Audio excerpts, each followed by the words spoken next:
안녕하세요. 선생님입니다. 이번 시간은 4학년 1학기 5단원 막대 그래프 네 번째 시간으로 막대 그래프를 그리는 방법에 대해 알아보도록 하겠습니다. 먼저 이야기를 통해 알아보도록 하겠습니다. 지금 제 옆에 있는 이 트로피가 오늘 우리나라에 도착한 FIFA 월드컵 트로피 진품입니다. 이영표 해설위원, 실제로 이 트로피를 본 소감 어떻습니까? 실제로 월드컵 트로피를 옆에서 보니까 가슴이 떨리는데요. 이 트로피는 각국의 수장 그리고 또 월드컵을 우승한 선수 외에는 만질 수 없다고 하니까요. 옆에 두고 월드컵을 만지지 못하는 아쉬움이 있습니다. 네, 정말 곁에 두고도 가질 수 없는 님과 같은 월드컵 트로피인데요. 그런데 이 트로피는요, 실제로 금으로 만들어진 겁니까? 실제 순금은 아니고요. 18K로 만들어졌고 무게는 한 6kg 정도 나가고요. 실제 가격은 2억 1,500만 원 정도 하지만 그 이상의 가치가 있기 때문에 우리가 돈으로 환산할 수 없다고 할 수 있겠습니다. 게다가 또 특별한 비밀이 여기에 숨겨져 있다고요? 처음 이 컵을 쓰기 시작한 74년부터 우승팀의 이름을 컵의 밑바닥에 새겨놓기 시작했고요. 처음에는 독일이라는 이름, 도이칠랜드라는 이름이 새겨졌고 마지막으로 스페인이라는 이름이 컵 아래 새겨져 있습니다. 네, 그렇다면 이 트로피는요, 지금까지 지난 대회 우승국이었던 스페인이 보관을 하고 있었던 겁니까? 처음에는 우승팀이 컵을 보관하고 있었는데요. 줄리메 컵을 도난당한 이후부터는 우승팀이 세레모니만 하고 다시 또 컵을 FIFA에 반환하게 돼 있습니다. 네, FIFA가 이렇게 철저한 보안을 유지하고 있는 월드컵 트로피는 월드컵의 역사 속에서 적지 않은 시련과 순환을 겪기도 했는데요. 김기범 기자가 FIFA컵의 역사를 돌아봤습니다. 월드컵 트로피의 역사는 최초의 월드컵 대회인 1930년으로 거슬러 올라갑니다. 당시 월드컵의 창시자 줄리메의 이름을 따 줄리메컵이라고 이름 붙였습니다. 2차 세계대전 당시에는 나치 독일을 피해 이탈리아 체육회장의 구두상자 속에 보관되기도 했습니다. 워낙 귀하다 보니 트로피를 둘러싼 도난 사건이 끊이지 않았습니다. 1966년 잉글랜드 대회를 앞두고 런던 시내에서 전시를 하다 분실됐는데 당시 도난당한 트로피를 템즈 강변을 지나가던 애완견이 찾아내 화제를 모으기도 했습니다. 통산 3회 우승국의 영구 소장되는 원칙에 따라 줄리메 컵은 1970년 브라질에 차지가 됐습니다. 그러나 브라질 축구협회에 보관된 이 트로피는 1983년 또다시 분실됐는데 당시 브라질 빈민가의 4인조 강도가 트로피를 녹여 금으로 팔아치웠다는 소문만 전해지고 있습니다.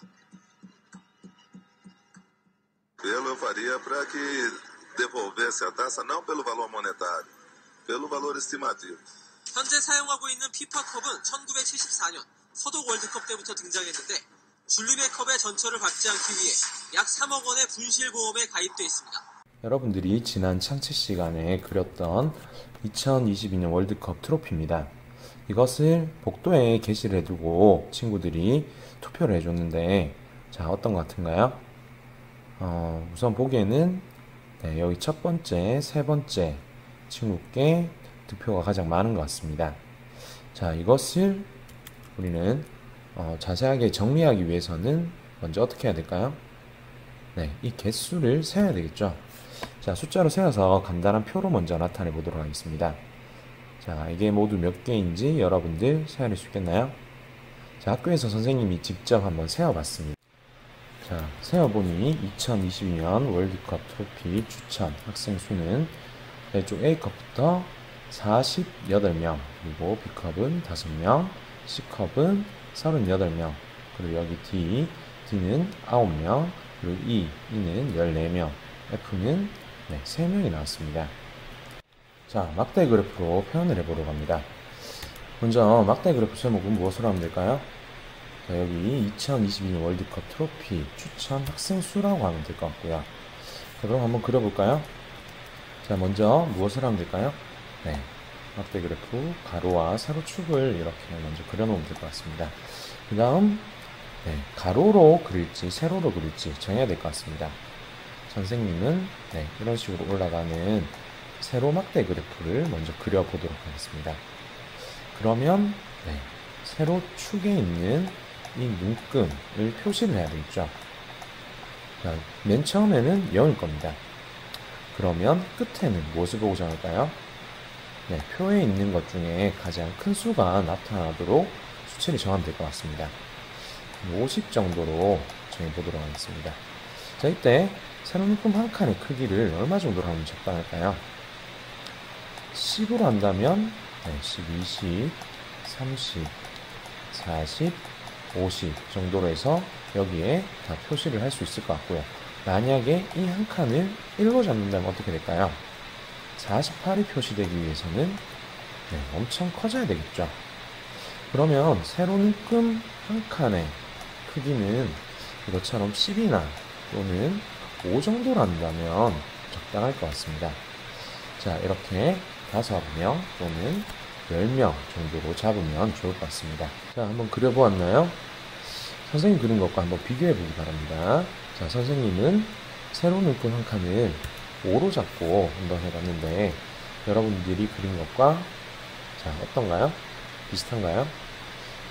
자, 이것이 끝이 아닙니다. 여기에 더 넣을 게 있습니다. 무엇일까요? 자, 이 수치가 의미하는 게 무엇인지 설명을 써두는 게 필요합니다.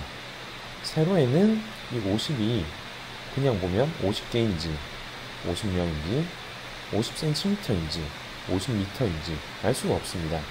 그래서 여기에는 자, 이것이 의미하는 무엇인지 표에 있는 이 명을 이쪽에 써두는 게 좋고요. 그리고 가로축과 세로축이 의미하는 게 무엇인지에 대한 설명을 여기에 써두면 좋을 것 같습니다. 자, 이렇게 써둘 수가 있습니다. 자, 이번에는 막대를 가로로 한번 나타내 보도록 하겠습니다. 자, 가로로 나타낼 때도 역시 먼저 무엇을 해야 될까요? 가로축, 세로축을 그려야 될 것 같습니다. 막대가 가로로 나타내어진다는 것은 이렇게 표시가 되는 거니까 묶음이 어디에 표시가 되어야 될까요? 가로에 표시가 되어야 될 것 같습니다. 자, 이렇게 가로 표시가 되어지고요. 역시 끝에 있는 묶음은 무엇이 표시가 되어져야 될까요? 여기 있는 가장 큰 수가 여기에 들어가져야 됩니다. 그러면 역시 50 정도로 잡으면 될 것 같고요. 이번에는 이 묶음 한 칸을 10으로 해서 한번 표현을 해볼까요? 10, 20, 30, 40, 50으로 해서 한번 표현해 보도록 하겠습니다. 세로에는 무엇이 들어가야 될까요? 트로피에 종류가 들어가게 됩니다. 자, 여러분들 잘 그려보았나요? 선생님이 그린 것과 한번 비교해 보도록 하겠습니다. 자, 선생님은 묶음 한 칸을 얼마로 했을까요? 자, 이 묶음 한 칸을 10으로 했고요. 그리고 이렇게 표현이 되었습니다. 자, 근데 여기서 빠진 게 있죠. 아까 얘기했듯이 가로가 무엇인지 세로가 무엇인지 설명하는 부분이 빠져 있습니다. 자, 이번에는 가로가 학생 수, 즉 학생 수를 나타내는 단위인 명이 들어가야 될 것 같고요. 그리고 세로가 나타내는 것이 무엇인지 설명이 들어가야 될 것 같습니다. 세로가 이번에는 트로피의 종류가 될 것 같습니다. 추가를 한다면 이렇게 추가를 할 수 있겠네요. 자, 세로막대, 가로막대 그래프를 한번 그려보았습니다. 그럼 같은 점은 무엇일까요? 자, 같은 점은 역시 이 세로 그리고 가로막대가 그린 내용이 같은 것입니다. 트로피 추천 수를 나타낸 점이 같은 거고요. 그리고 무엇이 같을까요? 이 수치들이 결국 같겠죠. 자, 각각의 추천한 학생 수가 같을 겁니다. 자, 다른 점을 이야기한다면 무엇이 될까요? 다른 점은 문구의 크기가 지금 여기서는 다릅니다. 하나는 5고요. 하나는 10으로 나타났습니다. 그 다음 다른 점은 역시 막대의 방향이 다르죠. 하나는 세로, 하나는 가로로 나타내었다는 점이 다를 것 같습니다. 자, 막대 그래프를 그리는 방법 정리해 보도록 하겠습니다. 먼저 무언가를 우리가 조사를 했다면 그것을 막대 그래프를 그리기 전에 간단히 표로 정리하는 게 필요합니다. 즉, 그 수치를 찾는다는 거죠. 자, 표로 정리를 한 다음 무엇을 나타낼지 자, 어떻게 정하나요? 먼저 가로와 세로축을 그린 다음에 어디로 표현할지 정하는 거죠. 자, 가로와 세로에 무엇을 나타낼지 정해야 될 것 같고요. 그리고 아까 얘기했듯이 묶음 한 칸이죠. 한 칸의 묶음을 얼마나 할지 정합니다. 다음, 자, 그 묶음이 표현해야 되는 것은 어디까지일까요? 그 수 중 가장 큰 수를 나타낼 수 있도록 묶음을 표시합니다. 다음, 조사한 수에 맞도록 무엇을 해야 될까요? 막대를 그리고요. 마지막으로 막대 그래프에 알맞은 제목을 붙입니다.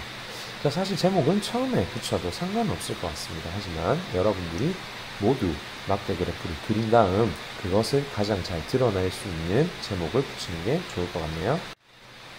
자, 오늘 한 것을 바탕으로 해서 수익 70쪽, 71쪽을 해결해 보기 바랍니다.